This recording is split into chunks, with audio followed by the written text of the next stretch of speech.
Cuando hablamos del desfiguramiento de la imagen de Cristo, nos estamos haciendo o nos estamos metiendo en una grave situación. ¿A qué se les parece la palabra desfiguramiento? Perder la figura. ¿Está desfigurada la imagen de Cristo en la familia? ¿Está desfigurada la imagen de Cristo en el servicio de liderazgo? Bueno, esto es lo que vamos a trabajar porque se me quedaron muy callados y está bien. Cuando hablamos, tengo que estar viendo, del desfiguramiento, también tenemos que hablar de la transformación que se nos invita a hacernos. Uno de los grandes problemas es que el hombre fue hecho imagen y semejanza de Dios. Cuando en Adán el hombre peca y todos pecamos, sufre esta posición. Jesús viene para restaurar. Hermanos, pero si nosotros hoy, en esta tarde lindísima, lluviosa, con otros hermanos durmiendo y comiendo sopa de pollo con mondongo y con albóndigas,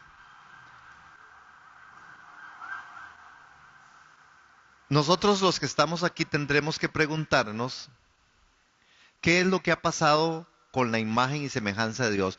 Si nosotros en este momento volvemos a ver a la persona que está al lado, si yo vuelvo a ver al esposo, a la esposa, si yo vuelvo a ver a los hijos, yo veo la imagen y semejanza de Cristo en esa persona. Yo puedo ver a Jesús así. No, yo no estoy hablando por fe, porque ya esto no es de fe. Lo que se ve no es de fe, ¿sí? Lo que se ve nunca es de fe. Cuando usted ve algo, ya no hay fe. ¿Ok? Lo que se ve no es de fe. La fe es lo que no se ve. Lo que se ve es de fe. No es de fe, ya no es de fe. Usted vio algo, ya no es de fe. Ya usted lo prueba. Yo no les estoy diciendo que si esto es de fe. Yo estoy diciendo si usted puede ver a Cristo y la imagen de Cristo en su actuación, en lo que usted hace, en lo que yo hago, en lo que yo vivo, en lo que yo digo y en lo que yo camino.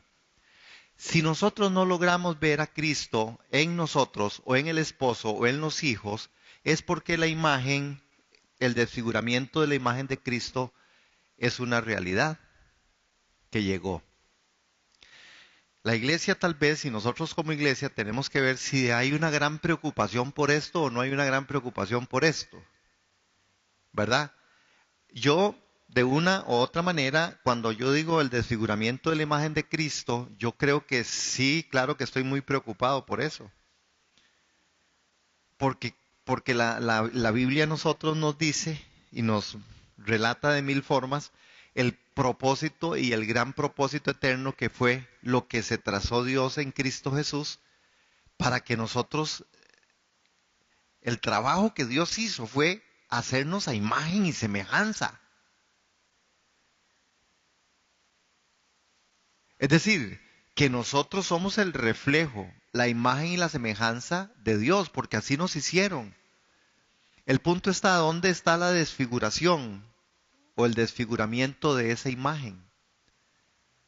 Porque cuando uno vuelve a ver la iglesia de Jesús, uno dice, es que yo no veo a Cristo en esas acciones, yo no veo a Cristo en esas molestias, yo no veo a Cristo en esas detracciones o murmuraciones, yo no veo a Cristo en formas, en muchas cosas en las que nosotros los cristianos nos perdemos.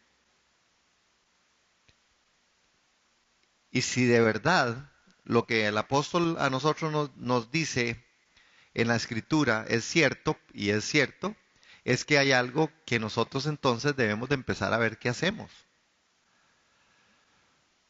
Normalmente se habla que el ADN y las pruebas de ADN dan un 99.9% de certeza cuando se miden hijos con los papás, ¿verdad?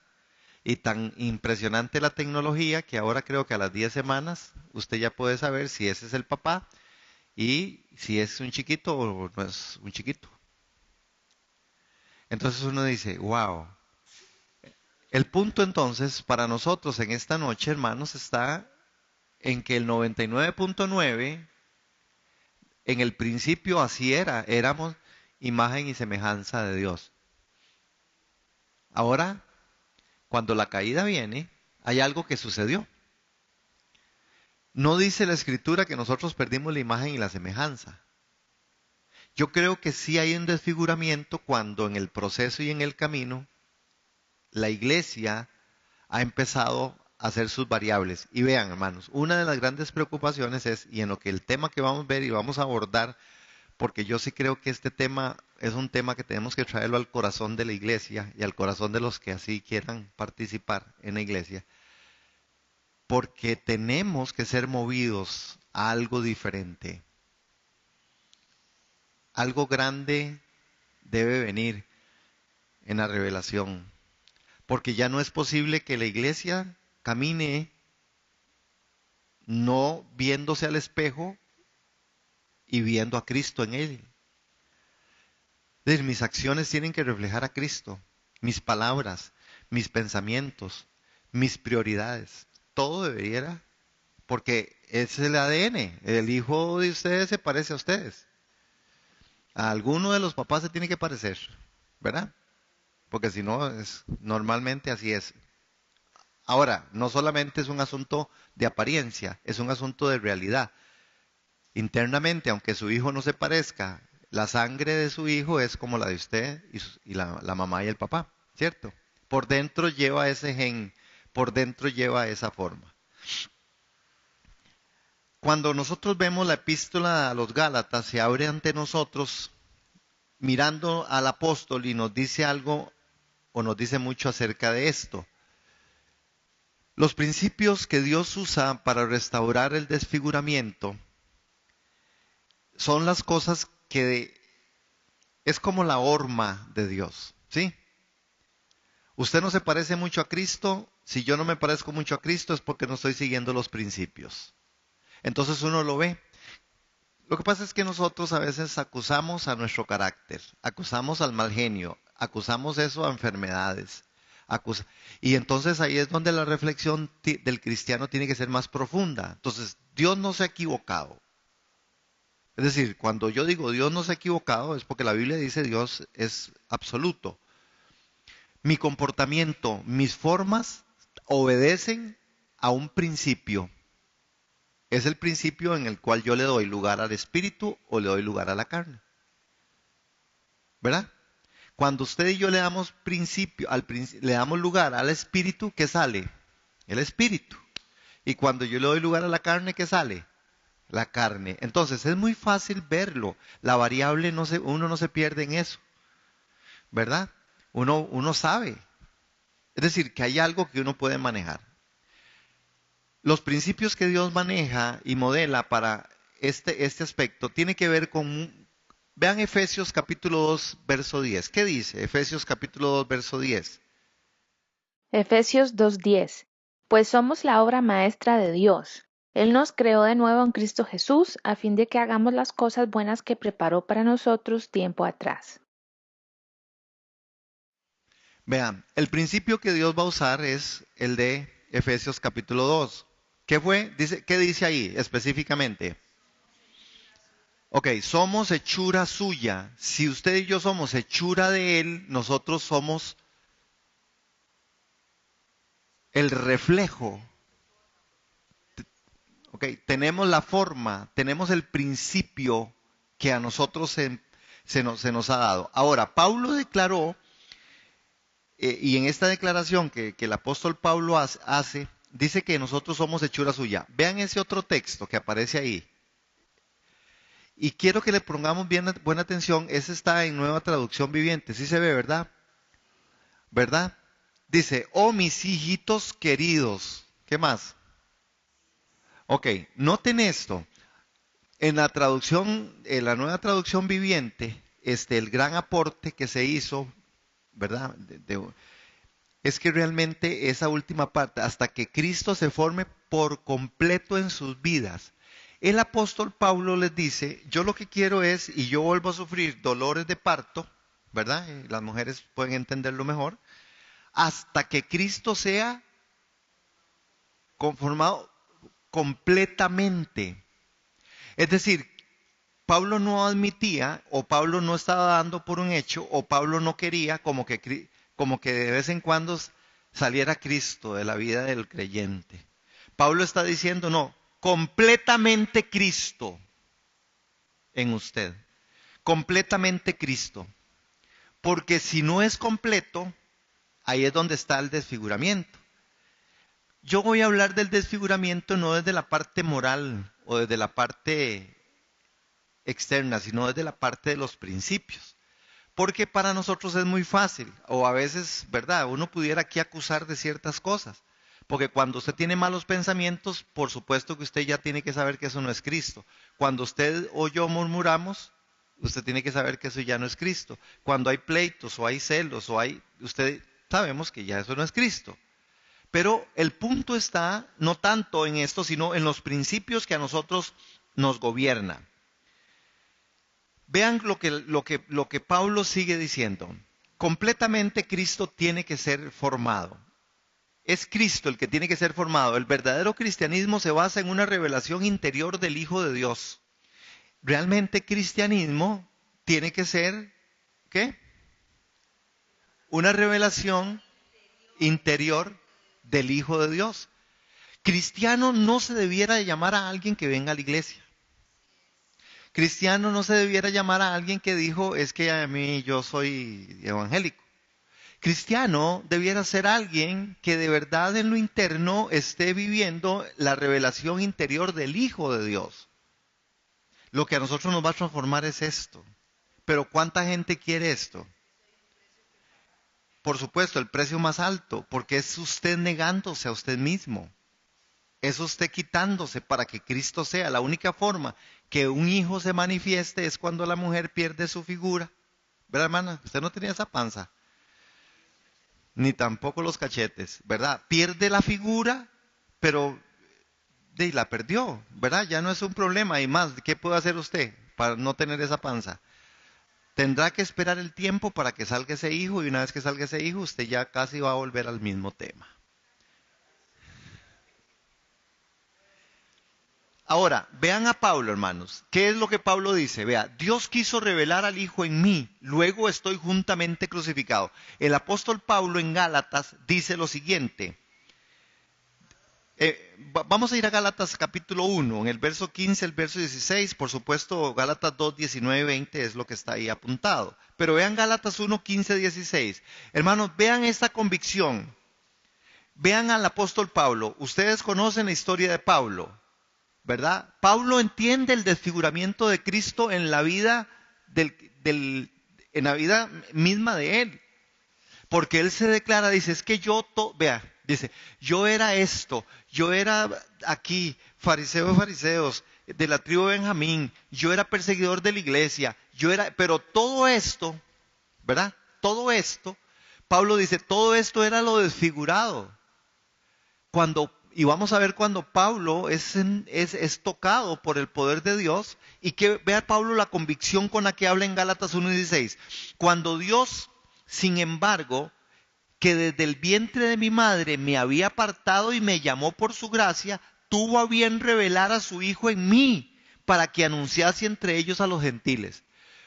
Pablo lo que hace es recibir de Dios una revelación para llevar la figura de Cristo a los judíos. Pablo no iba a llevar ninguna otra cosa. Pablo no llevaba mensaje, Pablo no llevaba iglesia, Pablo no llevaba asuntos de evangelismo, Pablo no era un asunto que se moría por las misiones. La iglesia primera no vivió nada de esto. La iglesia primera tenía clarísimo el principio que tenían que llevar a Cristo. Y para poder llevar a Cristo Pablo después en Gálatas 2:20 es donde empieza a decir, yo estoy crucificado, ¿verdad? Juntamente con Cristo, por lo tanto no soy quien vive, es Cristo quien vive en mí, y la vida que ahora vivo en la carne, lo vivo en la fe que está en el Hijo de Dios, que me amó y se entregó a sí mismo, incluso se entregó por mí. Pablo en la cruz desaparece. La iglesia de hoy no ha desaparecido en la cruz. Las familias de hoy no han desaparecido en la cruz. Nuestras formas personales no han desaparecido en la cruz. Nosotros seguimos un poco desfigurados con respecto a la imagen de Cristo. Hermano, porque de ahí uno lo ve. Qué torta, ¿verdad? Qué torta. Porque entonces aquí es donde el asunto, los apóstoles fueron muy retados por este tipo de eventos delante de Jesús y entonces le dijeron, ¿quién será salvo entonces? Porque hoy la iglesia piensa que es salva. Pero en el texto sagrado, el salvo es el que tiene la imagen y semejanza de Cristo. Porque lo único que al cielo entra es eso, es Cristo, es su iglesia, es su pueblo. Y las características de su iglesia, de sus hijos, de su pueblo, es una característica, un asunto de ADN. Tenemos el 99.9% de Cristo. Así debiéramos de reflejarnos. Bueno, el apóstol Pablo dice todo esto porque Pablo dice que quiso revelar al Hijo en mí, hermanos. Vea, yo no tengo aquí la pizarra, pero cuando yo hago los tres círculos, en la parte del yo, en el primer círculo, es cuando yo soy salvo por la obra de Cristo. En el segundo círculo es Cristo en mí. Esto es lo que Pablo está diciendo, es que Cristo fue revelado, Dios reveló a su Hijo en mí. Hermano, cuando hablamos de que Dios reveló al Hijo en Pablo, estamos diciendo que Pablo dejó de existir. Entonces la pregunta es, ¿ha dejado usted de existir? Hablándolo a nivel en la vida espiritual, ¿verdad? Por supuesto, cargamos este cuerpo y lo vamos a cargar hasta el final, ¿verdad? Por eso va a ser deshecho en tierra este cuerpo y resucitaremos con cuerpos espirituales, ¿verdad? Parece que Dios... El apóstol Pablo está diciendo, en la cruz yo perdí todo. En la cruz yo no vivo ya, en Cristo es el que vive en mí y ahora lo que yo vivo en la carne, Pablo muy consciente de esto, ¿verdad? Lo que yo vivo en mi carne lo tengo entonces que vivir en la fe. ¿Qué dije al principio que era la fe? Lo que no se ve. Entonces, la fe de Pablo era una fe en aquellas áreas y aquellas formas en que él estaba confiando y creyendo que él estaba llevando la imagen de Cristo a los judíos. Entonces la pregunta grandota es si nosotros como sociedad cristiana evangélica estamos llevando la imagen de Cristo. En mi pensamiento, en mis formas, en mi ser. Es una pregunta, me gusta mucho. Habían unas pulseras que tenían unos slogan ahí que... Eran unas pulseras. Sí, creo que sí. En algún momento las vi. Y creo que decían, ¿qué haría Jesús? ¿Qué haría Jesús? Hermanos, proyectémonos y pongámonos un momento aquí, ¿verdad? ¿Qué haría Jesús? ¿Qué haría Jesús en esta circunstancia? ¿Qué haría Jesús cuando voy manejando? ¿Qué haría Jesús con la gracia que nos enseñaron el domingo? Nos enseñaron de la sobreabundante gracia, de la gracia grandota. Pero nos anunciaron que hay una gracia grande, hermano. Y que esa gracia en nosotros tiene que estar operando algo diferente. Hermanos, mire,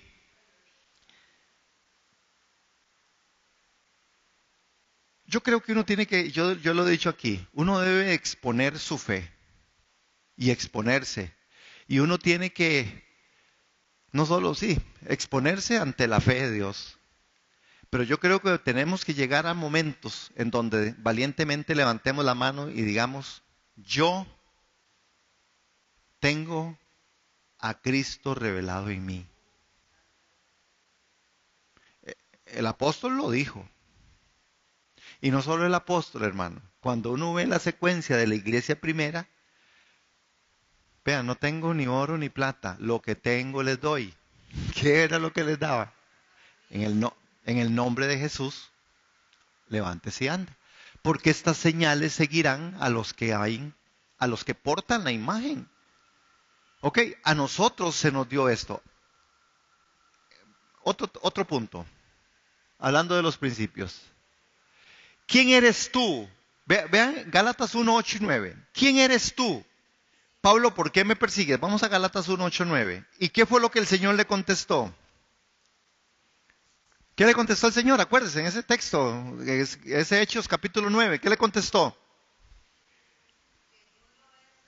No, ¿qué le dijo? Le dijo, Señor, ¿quién eres tú? ¿Y qué le contestó Jesús? Yo soy Jesús ¿de dónde? Yo soy Jesús ¿de dónde? De la tierra. Yo soy el Jesús de la tierra. Yo soy el portador de la imagen del Padre. Yo soy Jesús de Nazaret. Yo soy un hombre. Pero ¿dónde estaba ese hombre? Estaba en el cielo al lado del Padre, porque dice Pablo que la voz que él oyó, que la botó del caballo, dice que él volvió a ver al cielo y todo quedó nublado y él escuchó la voz que le dijo, Pablo, Pablo, ¿por qué usted me persigue? Y él le dijo, ¿quién eres tú, Señor? Le dijo, yo soy Jesús de Nazaret. Yo no soy el Hijo de Dios, yo soy Jesús de Nazaret. Otra vez, Jesús expone su fe y dice, yo soy un hombre nacido en Nazaret. Me llamo Jesús, pero soy portador de la imagen del Padre. Porque Pablo, es que oiga Pablo, por eso Pablo dice, es que al Padre le plació revelar al Hijo en mí. En mí. Cuando nosotros pensamos en esto, y vamos a Gálatas 1, 8, 9, usted, dije yo, hermana, ve qué bien pensado yo, dije yo, mira L, qué bonita esa Biblia, como la veo para allá, para acá. Bueno, 1, 8, 9, vamos todos ahí a los que podamos 8, 9, dice así, mas si aún nosotros, o un ángel del cielo, ¿qué más? Diferente.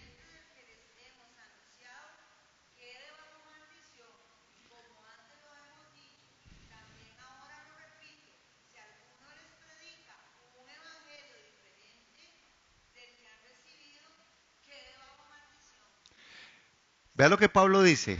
Vean, hermanos. Pablo dice, si yo o un ángel del cielo les anuncia otro evangelio diferente que les hemos anunciado, sea anatema. ¿Cuál era el evangelio de Pablo? ¿Cuál era el evangelio de Pablo? ¿Qué era lo que Pablo realmente predicaba? Él predicaba a Cristo y a este crucificado. Pablo no llevaba otra imagen. Pablo no era el tema de Pablo no es voy a ir a hacer una iglesia, voy a ir a hacer misiones, voy a ir a evangelizar. El tema de Pablo era Cristo. El tema de la iglesia debe ser Cristo, porque uno de la abundancia del corazón habla la boca.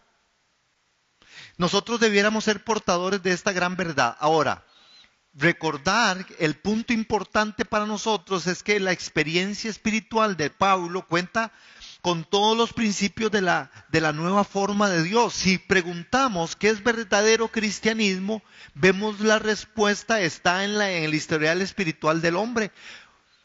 En el hombre es donde nosotros podemos ver lo que realmente es el cristianismo. Mire, Jesús dijo por eso, yo soy Jesús de Nazaret. Él se puso en una posición diciendo, yo soy Jesús de Nazaret y vengo aquí a pagar el precio más alto y vine a pagar el precio más alto por ustedes, porque yo soy un hombre obediente al Padre y por eso yo pago el precio. No es un Cristo exaltado, glorificado, ¿verdad? No, el Cristo de Nazaret. Jesús de Nazaret. ¿Por qué es tan importante esto, hermanos? Bueno, porque cuando se afirma enfáticamente que no recibió de los hombres, ¿verdad? Incluso los que eran apóstoles antes que él, Pablo va directamente al meollo de la cuestión y dice, Dios quiso revelar al Hijo en mí, por lo tanto lo actual se basa en una revelación interior de Jesucristo. Y aquí es donde tenemos nosotros el gran problema con la iglesia, hermano. Porque la iglesia, nosotros como iglesia, nosotros vivimos muy turbados en muchas áreas. Y yo creo que es por falta de esta revelación de Cristo. Nosotros somos capaces de pelearnos entre nosotros. Nosotros somos capaces de codiarnos entre nosotros. Nosotros somos capaces de molestarnos a tal extremo de separarnos. Nosotros somos capaces de, ¿o no? Es decir, cumpleañera. Somos capaces de un poco de cosas por la falta. Hermano, ¿cuántas veces yo he dicho esto aquí en 23 años? Y ya otra vez es la reflexión. Y no es porque la revelación no es por repetición, ¿verdad? Es por la aceptación de aquellas cosas que yo tengo que aceptar de mi corazón y saberme en la enseñanza dónde estoy plantado y dónde estoy parado.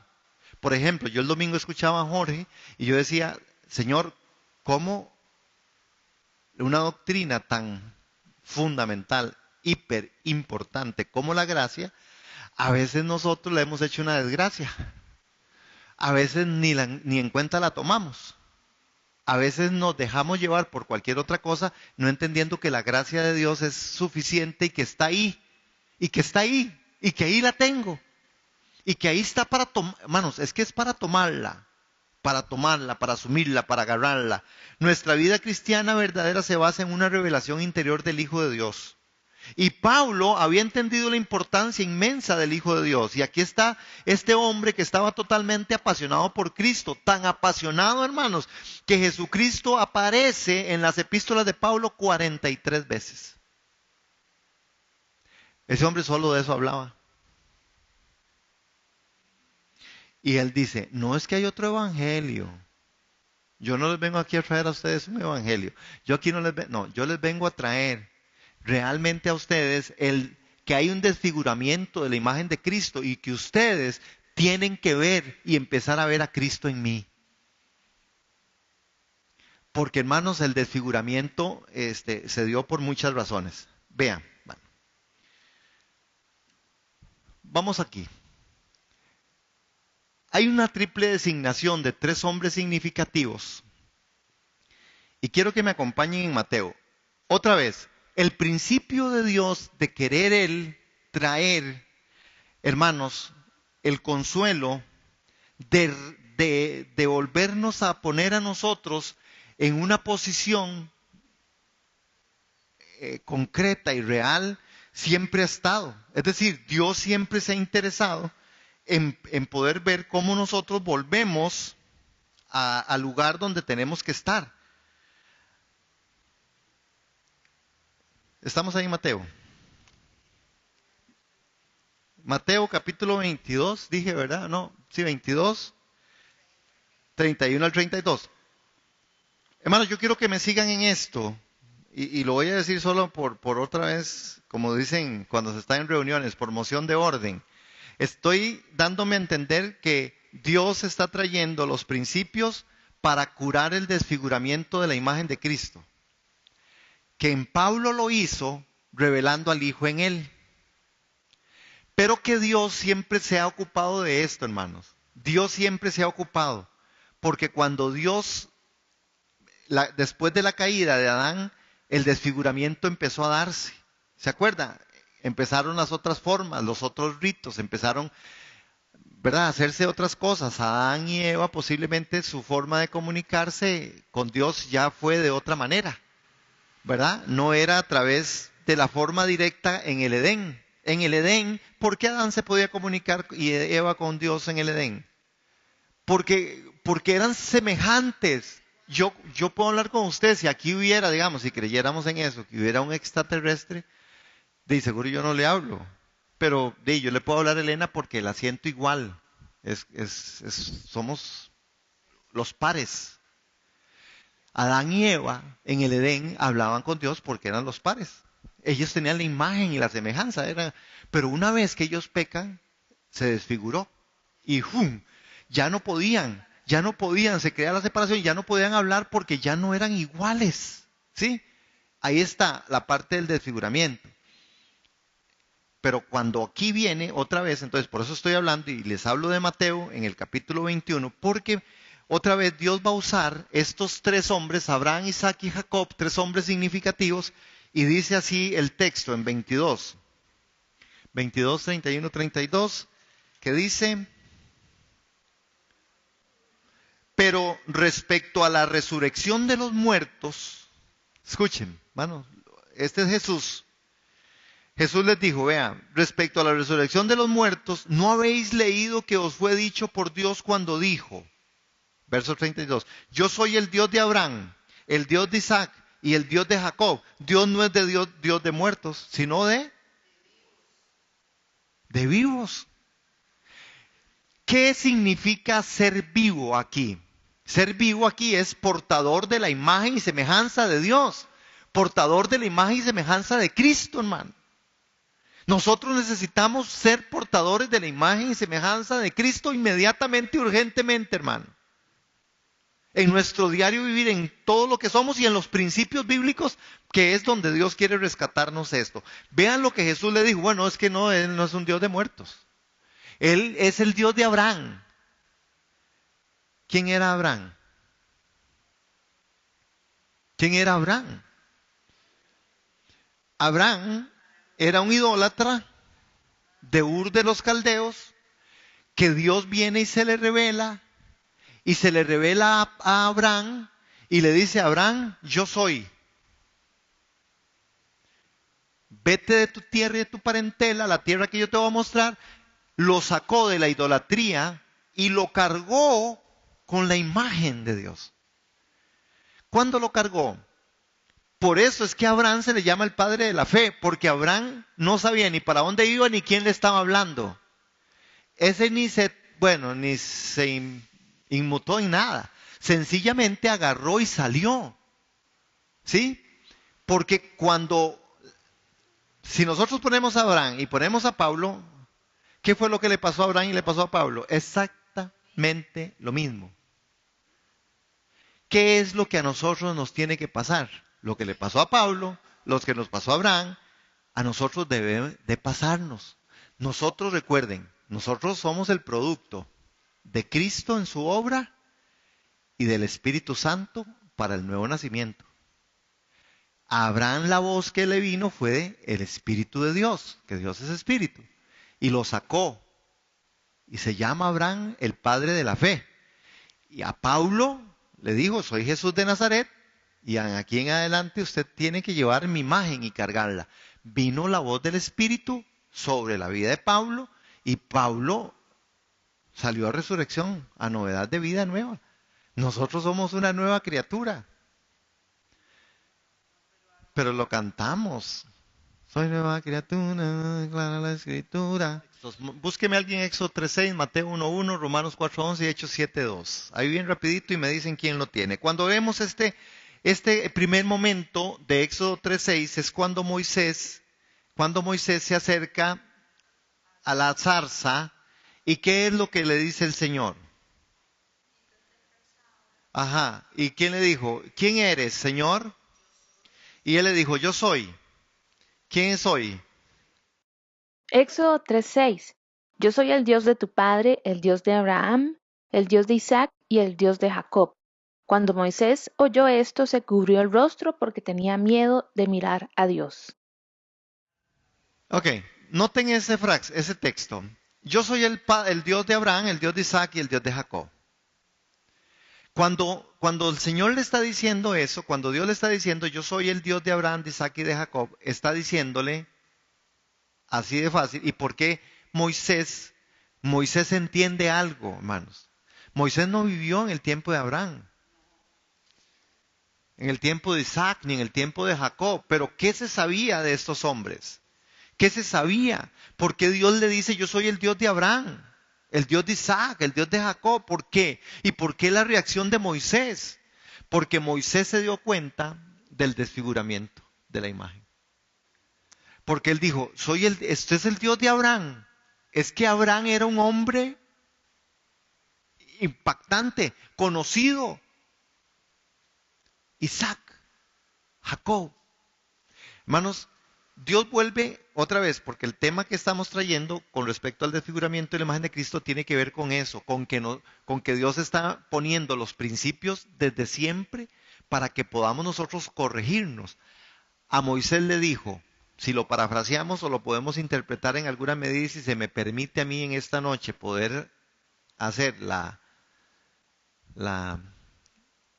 la comparación o la alegoría, es Moisés, usted tiene que parecerse a Abraham, a Isaac y a Jacob, porque ese soy yo. Y vea que Moisés le insiste, pero ¿qué voy a ir a decirle a esa gente? ¿Quién es usted? Vaya, dígale que yo soy. Porque fue la única forma en la que Dios se había revelado a Abraham. Abraham no le tuvo que decir, ¿verdad que no?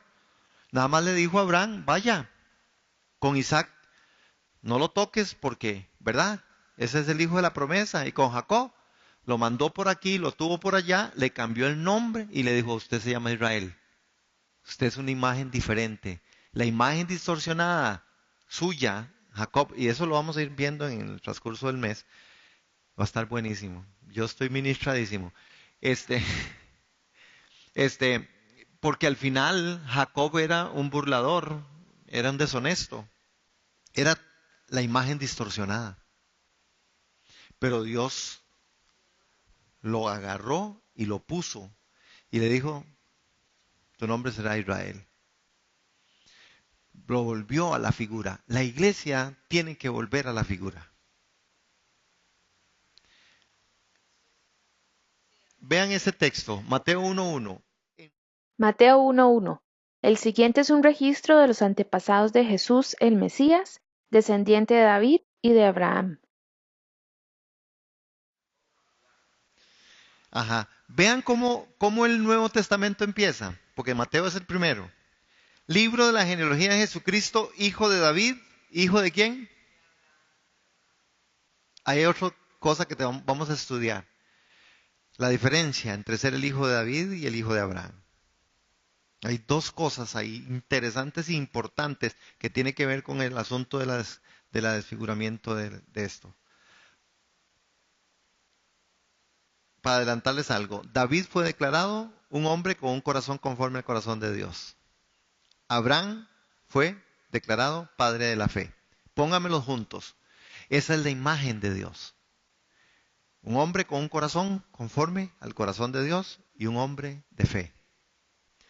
Pero después vamos a entrarle a eso. ¿Qué dice ese otro texto? En Romanos 4:11. Otra vez el apóstol Pablo nos viene a indicar a nosotros, ¿quién lo tiene?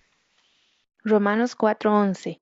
La circuncisión era una señal de que Abraham ya tenía fe y de que Dios ya lo había aceptado y declarado justo antes de que fuera circuncidado. Está hablando de Abraham, ¿verdad? Y le dice, y la fe le va a ser contada por justicia. Ese texto último, la fe contada por justicia, ¿qué significa? Hemos dicho que la fe no es lo que se ve, la fe es lo que no se ve. Y si la fe me es contada por justicia, no es por algún acto, porque está hablando de la circuncisión, dice, no, no es el acto de la circuncisión, es el acto de la fe.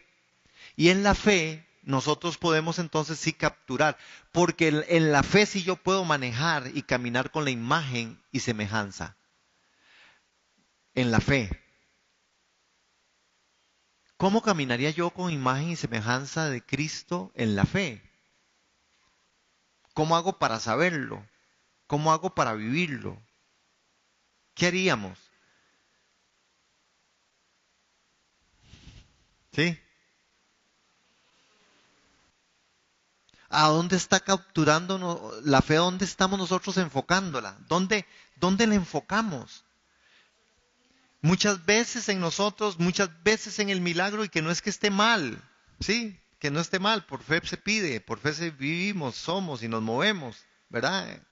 Pero el aspecto de esta gente tenía que ver con algo que era mayor, hermanos, que es el descubrimiento, que dicho sea de paso, ya se había descubierto, pero que nosotros no nos hemos vuelto practicantes de esto con una gracia tan grande que tenemos, porque a nosotros, esta gente todavía Cristo no estaba, hermano, con ninguno de estos, con Abraham, con David, Isaac, Jacob, pero hoy nosotros tenemos integrado el Espíritu Santo, hermanos. Hoy en nosotros habita el Espíritu Santo, que nos quiere guiar a toda la verdad.